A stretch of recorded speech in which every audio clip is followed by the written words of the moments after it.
Okay, so Matt, good day. Where are you in the season right now? Yeah, so we just crossed the halfway mark of the season. 9 games in, 7 to go. Currently, we sit in fourth with a 6-3 record. 6-3. Okay, fantastic. Because that's going to be the basis of the 3 questions I want to ask you today. Because going into the tail end of, well, not tail end, I guess the juicy end of the season, any part of the season is juicy. What do you call it? The tail end? Is that Yeah, I get that. Crunch time, I suppose, really. In my world of mindset, that would require a coach to turn up maybe a bit differently to what you have been initially. Would that be a fair assumption? Or Yeah, I think there's ebbs and flows, and it is dependent on the time of year, I suppose, and how many games are left, who you played, but also like the thoughts, feelings of the group and where we're at with all of that. I know at the moment we're about to head into a really heavy schedule. We have a doubleheader this weekend at the Sunshine Coast. Get to come back at home, but then have another doubleheader. We have a really, obviously, crunch time, as I said. We need to win a lot of these games, but we also have a heavy schedule. So just trying to manage the performance perspective, but also keep it fun and refreshing so we don't burn people out before our big moments. naturally, you've already assumed that there is a little change in your way of being as a coach, as opposed to the beginning of the season. More rah rah, let's go. Now it's consolidate, refine, fine tune, Yeah. keep on motivating, etc. So my 3 questions to you are at the beginning or the start of the session is, if I had to ask you to give me 5 descriptive words of currently how you see yourself as a coach. Oh. How do you currently see yourself as a coach? I'd say probably at times intense. I would say, yeah, compassionate is probably the good one. Like, I think I genuinely care in most moments. 2 there. Confident, probably. Like, I always kind of have like belief in the team and in confidence that we can win every single game in every single moment. That's 3. So 2 more. 5 ways you describe yourself currently as a coach. Are they all like positive things? It could be anything. Could be anything. Meal would be good. Like, I think my communication is definitely something that I'm always trying to work on. So I don't really know how to phrase that in one type of, or communication maybe potentially, which can be a bit of an issue as a coach. But So that's always a work in communicating in progress. yeah, something like that. What? I think like passionate. Like, I think that's pretty evident in everything that I do.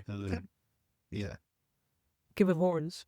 And if we had to have 2 or 3 of your, how many teams do you coach currently? So I'm coaching the Youth League women and the QSL women, both at the same time at the moment. There's Also coaching women. so there's those 2 things. Yeah. You know, it has its ups and downs, but there's lots of joy and lots of good things that come out of it too. So I'm having a lot of fun with that at the moment. Quite stressful, kind of doing 2 different groups and trying to organize that at the same time and on the same weekends and the same practices. But yeah, having a lot of fun with it. There's a lot of joy and we're finding a little bit of success along the way, which is always a good thing. And then I coach on a Wednesday night too, which is more of a kind of me thing. Just go down into Brisbane and coach in the A-grade competition down there for women as well and take a couple of our Toowoomba players down there, give them an opportunity. Those are the 3 active teams that I'm like head coach of at the moment. Obviously with my role as community and development in Toowoomba basketball, there's many other teams that I have my hands involved with as well, but not actively as the head coach. If we had to have a representative of each of those teams, so it's the Brisbane and the 2 Toowoomba ladies teams, 3 teams of ladies, and we had to ask them to describe Matt in words, what do you think they would say as a coach? Passionate, definitely, would be right up. It's up there. I can. And like relationships and stuff like that. 2 more, please. And you can ask them, anybody of the team, if they had to kind of, if I had to go park them and say, oh, wait, give me a few words that describe Matt. Do you think? Yeah. 2 more. Yeah, like anything along the lines of intense and kind of like cool, that sort of like in your face in key moments kind of thing. Every coach that you sort of see. If they can. Yeah, I think hopefully I would think knowledgeable. Like, I think I've been able to provide most players with little subtle improvements in their game and stuff, not just team-wise. So, yeah. Okay. So now thank you, by the way, given that you are 9 games in, 7 to go, you're 6-3 at the tail end or the crunch side of the comp, what kind of coach do your team need you to be? Yeah, interesting. I mean, I think like Good question. Very, very good question, and circumstantial too. And I guess, and this is something that as a coach, like you have to make the decision on. You always want to be yourself, right? Yeah. So I always want to be myself, and nice. I think that's really important as a coach. But yeah, sometimes you have to move like the goalposts just a little bit there, and okay, now I need to be a little bit more like intense, fiery, passionate, and I need to drive those standards constantly. Or okay, like maybe we need to just swallow the moment here a little bit and focus on taking small wins. But I think like we've done a really good job improving over these past few games. We probably have some harder games coming up than what we have. So we Hence need, why my question, what does yeah, the team need from you as a coach forward? yeah, I think probably just constant belief. I think at this moment, just keeping standards accountable, So accountability. keeping everyone accountable that everyone needs to keep buying into their role and completing their piece of the pie to kind of make it whole to what we need. May I, and we don't normally put words in people's mouths, what I'm hearing there is accountability, but it's almost like a boundary, being able to lay down boundaries. So going forward, this is what I need you to do and hold them to that North Star. Yeah, no, that's pretty close to spot on. Sometimes I translate the Yeah, words. yeah. And if it fits, yay. If it doesn't, also cool. From what I'm seeing here is what you see is what you get. I am what I am. What you see is what you get. I'm not any way different on court to how I am. Yeah. Which is awesome. Yeah. To fine tune it a bit, these three words pop out to me. The acceptance of standards or adhering, not acceptance, the adherent to standards or the holding people's to standards. Small wins, accountability, and boundaries. Yep.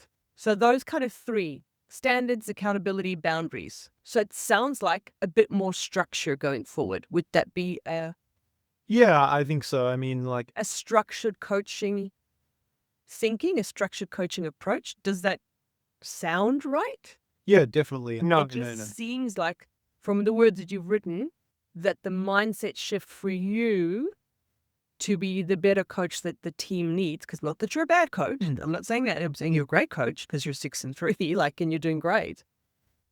It would help the team if you assume the mantle of a bit more structure. Yeah, and I think value for time there is a big one too, right? Like Structure in your time. just making sure that we're getting the right reps that we need, whether it be our offense or defense, continuing to build our fitness. I guess those are the things I'm thinking about. Is that something that you would have automatically done previous seasons? Or is that something that you were thinking of, that the structure? I mean, you're constantly learning. Like, this is my 5th year as a head coach and my 4th year in the women's program. So we've had a few of the players continue throughout, but every season the roster has changed, as most teams do. I think, yeah, like being 27 years old as a head coach too, like you're always kind of learning and developing these things. And I think I'm just improving and opening my eyes to what that looks like on a daily basis every single season. Okay. So accountability, boundaries, and standards with a bit more structure around your time so that you can be the coach that they need. Yeah.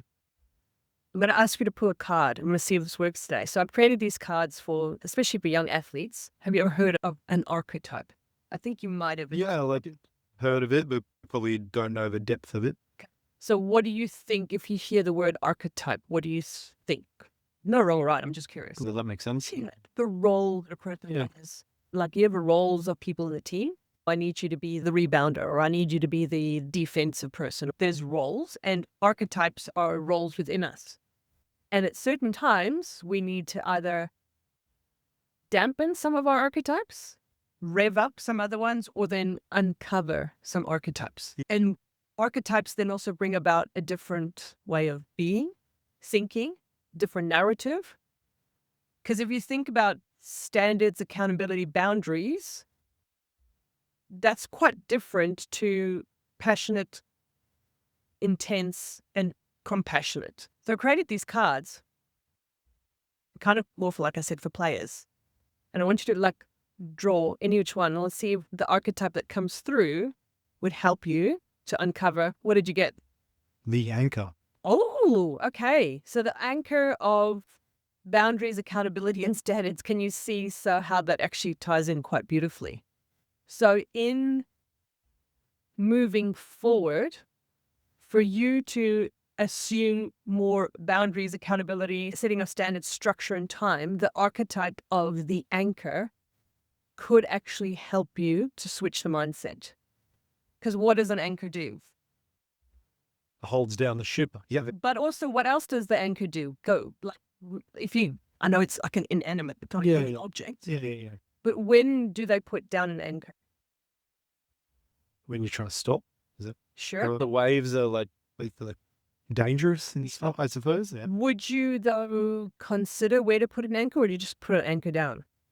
Oh, like you need a sand bed or whatever it is, and it's resting in And maybe, not through debris and all that kind of stuff. and maybe with a bit of a projection of as to what could be in the future. Yeah.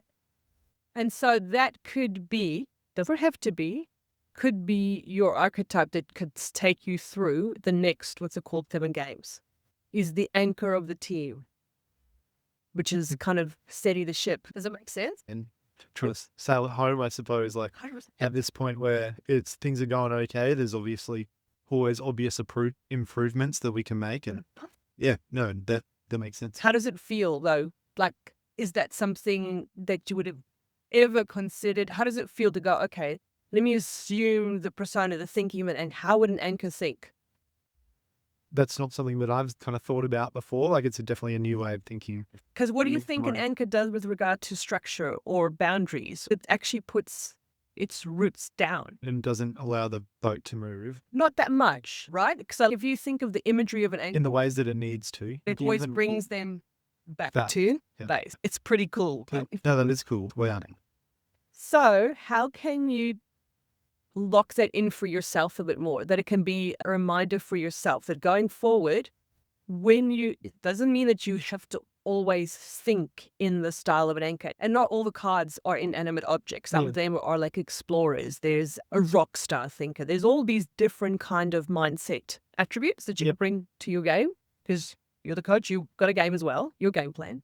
How can you visually, auditory, kinesthetically remind yourself that now is a time for you to actually throw the anchor? Now is a time for you to be that anchor in the storm. How can you remind yourself? Notes on like the session plan and stuff that I print out and have each week, the conversations that I have with our coaching staff or with players as well. And I guess like some daily reflection on what my role is with the team and what I need to do over the second half of the season for us to be successful. So do you need to do it with a symbol? Do you need to do it with a word? Do you need to do it with an anchor as a tattoo? How other ways can you lock it in? Yes, you can write it, but do you write it each time with at the top of the page, like you create a little anchor diagram for yourself that's a reminder? Yeah, like I said before with the session planning, right at the top, there's a little note section for me of reminders of things that I need to talk about or things that I feel are important from last game or the upcoming game. Or what would the anchor say? What would the anchor pull people back towards? What would the anchor kind of advise at this stage? You know, that's what we're... Yeah, okay. Does that make sense? Yeah. I think it just like resembles like calmness and steadiness, right? I mean, I think some of those things over my coaching journey as a whole is something that I've struggled with, being young, passionate, fiery, emotional, all of those kinds of things. And I've definitely feel like I've taken leaps and bounds in my growth in that past 2 years. Obviously, always an improvement. And there's time and space for them. Do you get that? Yeah. I'm not saying to you, you've got to kind of dial them down. Maybe you need to, maybe you don't. However, if you had to add that to your box of tricks, that's thinking, that kind of being the calm in the storm, wouldn't that elevate your coaching ability? Yeah, without a doubt. And there's things that I sit back now and I would have previously jumped in there like it was a burning building and tried to save it. Where I just, I'm able to take those little small wheels. And so I think it's timely to remind myself of that right now and going into the second half of the year. Nice. So one thing with an anchor, and this might help you to pull it through, as it were, you can always, if you think about the symbology of anchor, you can always go and find a bay at a spot. However, it's always got a purpose and it's always looking at the end in mind, the anchor. So going forward, that is what the symbolism of green means. Is there any limiting belief, you know what a belief is, that would perhaps stop you from assuming that persona?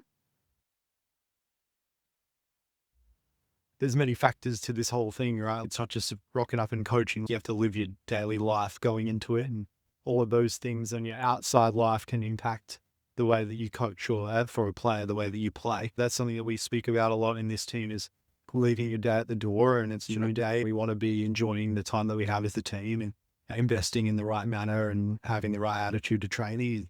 That's something that I need to lead by example on, and something that, just come to mind then. Okay, cool. Because think of the symbology again. The anchor is down on the floor bed where it's relatively calm. It could be the storm brewing outside, but it's still doing its thing underneath. No, that's really interesting. And then too, like you're kind of plotting and planning.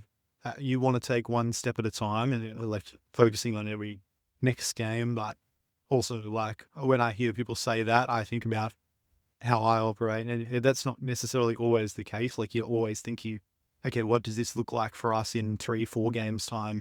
There's the end goal. Obviously, you're focusing on the here and now for the very next game. You're trying to see those small wins and improvements, and something that I've seen in this team already, that over the weekend we found some wins, and you go to the locker room after the game, you hear the team talking about it. This came to fruition for what we were working on 4 or 5 games ago. So let's go with the boating analogy, because our brains actually love metaphors. Why I've picked metaphors to help people with these kind of areas.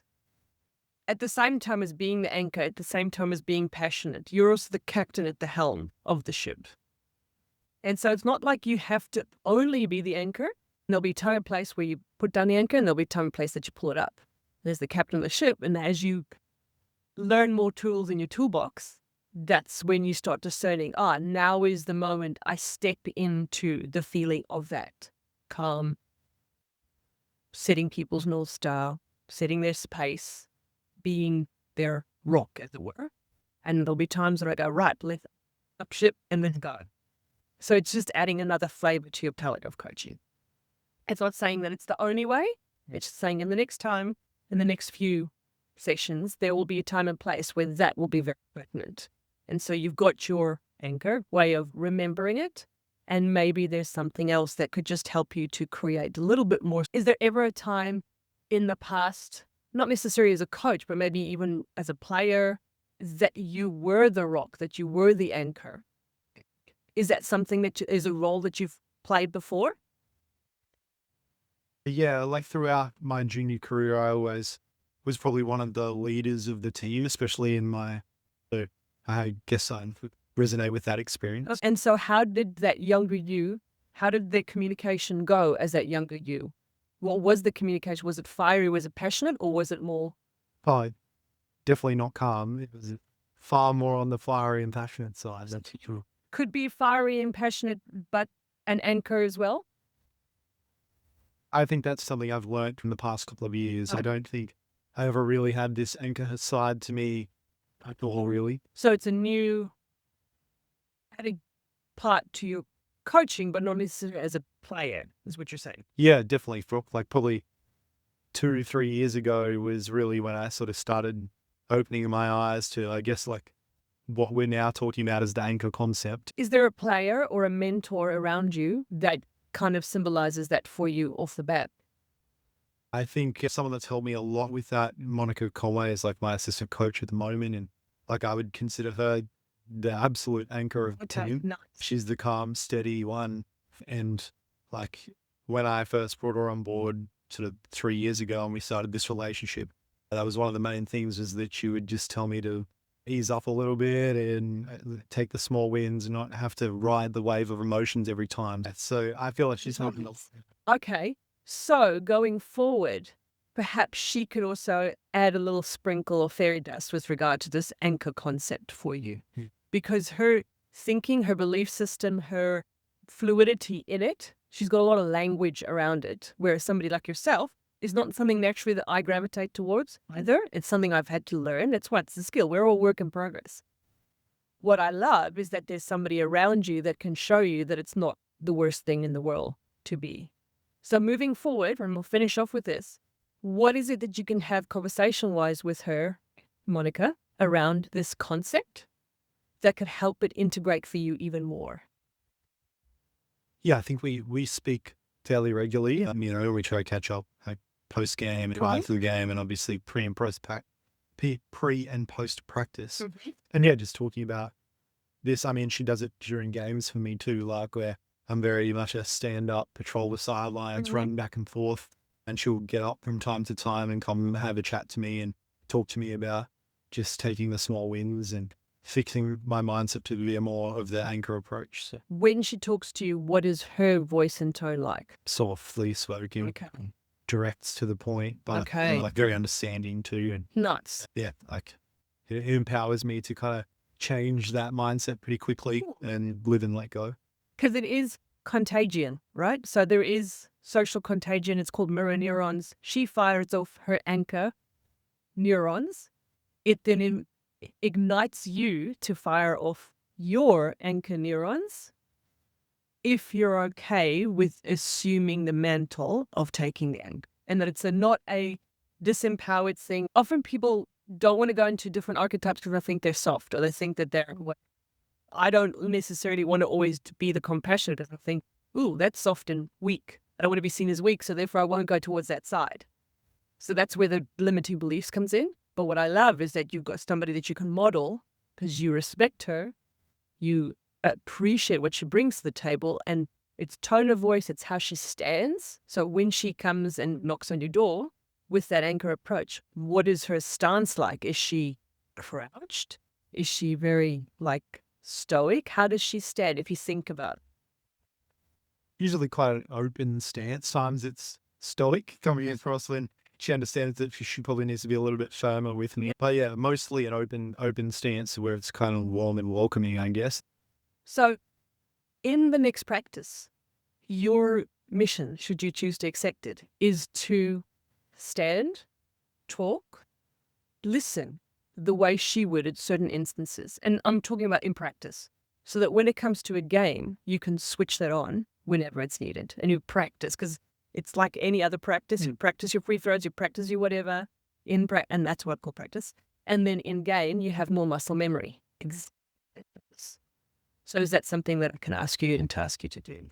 Yeah, no, of course. Walk, talk, stand, because that starts creating a different neurology throughout.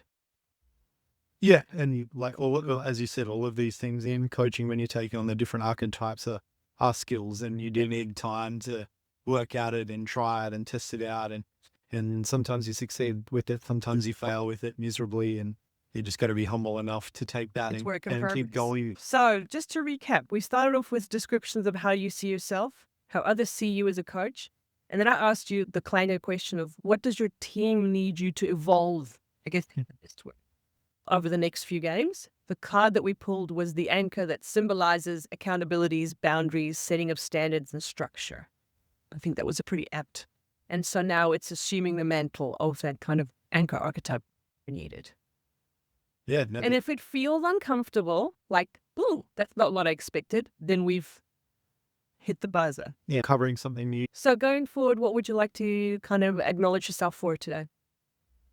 I guess just having the openness to kind of think about this. Something that I've learned in my coaching journey is that there's no cookie cutter approach. Like you can't be one way and that's going to solve all your problems. Like you need to be adaptable and have different skills. So like I always enjoy having conversations like this to open my mind and dive deeper into like the thoughts, feelings, emotions. Not the metaphor. Yeah.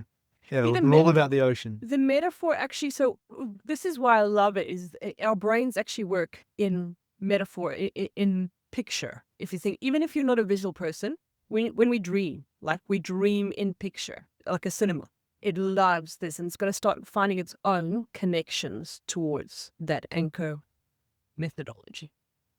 I thought it's pretty cool. Yeah, no, I think it's really cool. I use that quite a bit in just the way that I speak in the day. So yeah, defensively, I mean, I had to go to my team the other night, like Mountaineers kids on a Saturday morning. We kind of teach them like no T-Rexes, obviously, like the wrists are Yep. tiny, small. Offensively, we want like pterodactyls, I zebra, know, like no. palms, And they get it, right? and they have a bit of fun with it. Uh-huh. Make those little dinosaur noises and run around and stuff like the kids on a Saturday morning, which is fun, you know. But then it's something that they remember, right? And every time you can It kind of becomes reach in, anchor. and so Excuse the yeah, pun. yeah, And that's what I really would appreciate having this conversation with you, that I could actually showcase some of the cards. You can have a look at them afterwards. It's something that is obviously a tool for coaches around the mindset concept, because what I'm finding as a mindset or a performance specialist is coaches and players talk a good talk about mindset. Like I've said this to you so many times, Yeah. but then they don't know how. So if this gives a little bit more language to people, because mindset also isn't a one and done. It is doing the reps. And so I wanted to create something that was simple for people to create reps for themselves pre-game, post-game, before the season. So thanks for letting me use it today. And yeah, I think it's going to stick. Calm, steady, and what is that? unmovable. Unmovable on this accountability, the boundary, and the standards, Yeah, and the structure. yeah, Rockstar. yeah, rock solid. Thank you. I appreciate it. Thank you. No worries. Nice.